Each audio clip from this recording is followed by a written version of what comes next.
Hello there, welcome back. This is Tina from TinaHeals.com, and I am speaking about the subtle energy vortices in your body, also known as nadis. Now, I explained to you about the masculine Pingala Nadi, the Solar Nadi, the feminine Ida Nadi, the Lunar Nadi, and the neutral Sushumna Nadi. Okay, now the Sushumna Nadi carries the Vajrani within it, and then within the Vajrani there is a subtler Chitrani, and within the subtler Chitrani is the Brahmanadi. Okay, now when the Brahmanadi gets activated, the Sushumna opens up. Okay, and this is all, of course, ethereal energy, and Sushumna divides into two. So one portion of this Brahmanadi continues straight to the top of the head, to the Bindu, or the Brahmarandra, okay? Brahmarandra, or the Bindu, the dot, the red dot, okay? And the other portion continues through the pineal gland up to the third eye, or the Vishuddha chakra, okay? Which is blue in color. Sahasrara being purple or violet. Now, basically, what happens with the activation of the pineal gland is there is a chakra within it, and that chakra is called Kuthastha, and it represents the meeting point of the three nadis, Sushumna, Ida, and Pingala, the three high energy nadis of our physical body. Okay, now from Kuthastha, the Brahmanadi continues through the forehead till it reaches the Brahmarandra. Okay, now moving on to the top Bindu of the Brahmarandra, it's connected to the Sahasrara Chakras.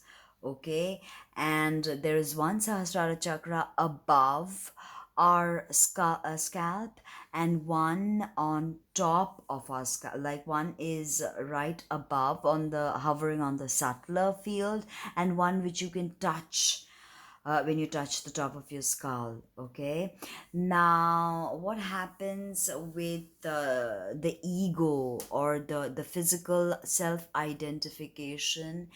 It is when the Brahmanadi, when the prana moves through the Brahmanadi and moves downwards, okay?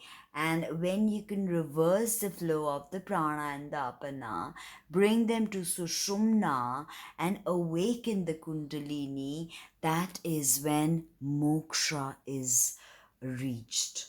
Okay, now there are, of course, three very vibrant chakra points with the top Bindu, and they are known as Vama, Jeshta, and Rodri. Okay, Rudra, Rodri. Rudra Shiva, the feminine version is Rodri. Now, when you think about what creates the universe, okay, in a very simplistic manner, that the cause of everything is vibration. Okay, the vibration causes an awakening of sorts, and we have the segregation into male and female. So from the Parabrahma emanates the Devi. Okay, and you can think of the Purusha as a sort of diya, and the Devi is the light in the diya. So there can be no separation between Purusha and Prakriti. This is the quintessential masculine and feminine that I talk about, they do not mean genders in our 3D world, whatever we understand by male or female. They do not mean that. They mean this energetic vibration that is Purusha Prakriti, the duality. And they're eternal, they're formless, but when they take form they come into manifestation. From singularity comes duality. Okay, now when the Shakti emanates, there is a nada. Okay, and the nada is nadanta and nirodhini. And next, both of these are not physical, they are subtle. The Om or the Pranava is the first sound that we can hear in this realm. It is the primeval or the primal vibration. It is a vibration you can feel with your inner being. Okay, if you have touched base with the inner guru, or if you have been initiated by Sadguru, then you know exactly what I mean by this. Okay, so this energetic movement of the Vama Jeshta Rodri creates a triangle, and within the triangle resides the Bindu, which is basically the cause behind the phenomena. Okay, the noumena, as Blavatsky puts it. And Rodri basically represents the Kriya Shakti. Okay, the energy of movement, the energy of spiritual aspiration, by destroying the karma sheet. Okay, by destroying that karmic balance, and by destruction she creates balance. Now Jeshta is Jnana Shakti. This is Vishnu, connected to the energy of Vishnu. Rodri is connected to Rudra or Shiva. Now there is a subtle desire of Jeshta to seek knowledge.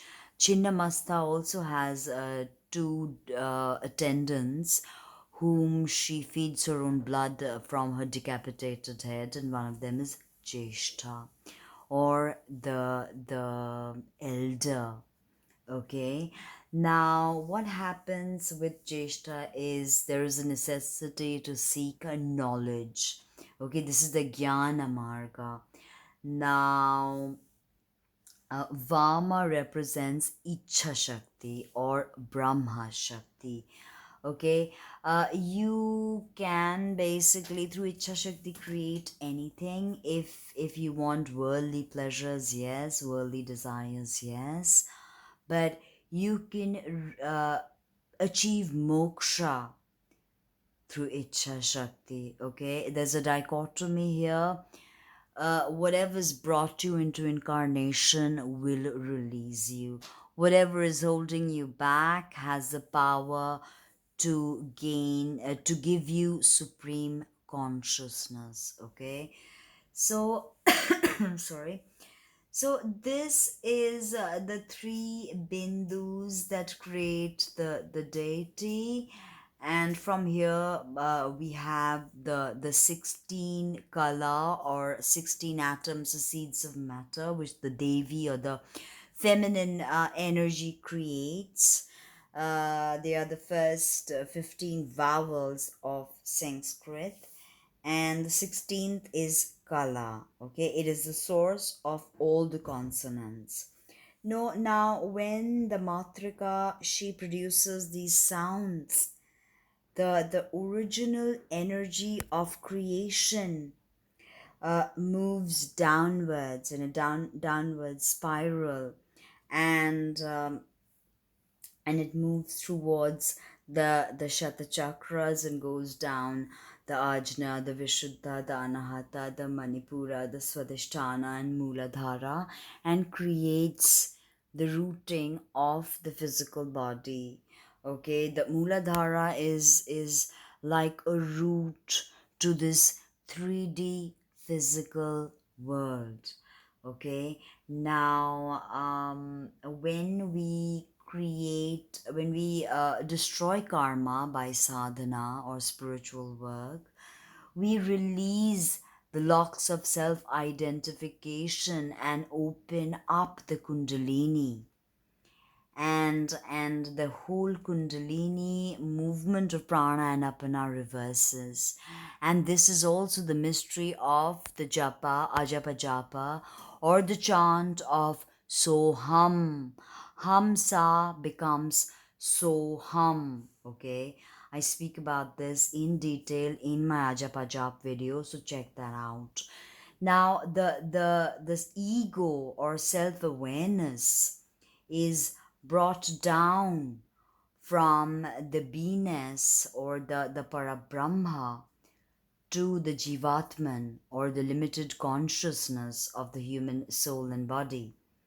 Okay, so the task of the human incarnation is to reverse this entire process, to release self-identification, to release the locks of the kundalini and allow the kundalini energy to travel up. This is the divine feminine, the awakening of the kundalini. Okay, now if you have energetically worked with your physical body, with your kundalini shakti, then you will see that the kundalini shakti, when it moves up, it awakens subtle energy lines all over your body. Okay, and basically they're thinner than hair, so they're not visible. Now imagine this huge amount of quantum energy through the kundalini, uh, moving through the thinnest nadis and moving through your whole body. So here in the soul awakens from the samsaric delusions. Herein, the soul relinquishes self identification. Okay, and this is what we need, what we understand by Shakti and by Matrika. You can call her by any name. You can call her Kali, you can call her Isis, you can call her Hecate. She is the mother principle, the divine feminine, okay? And that is why every single woman walking on earth or anywhere else is a divine representation of Shakti. So, tantrics always respect women. Now, join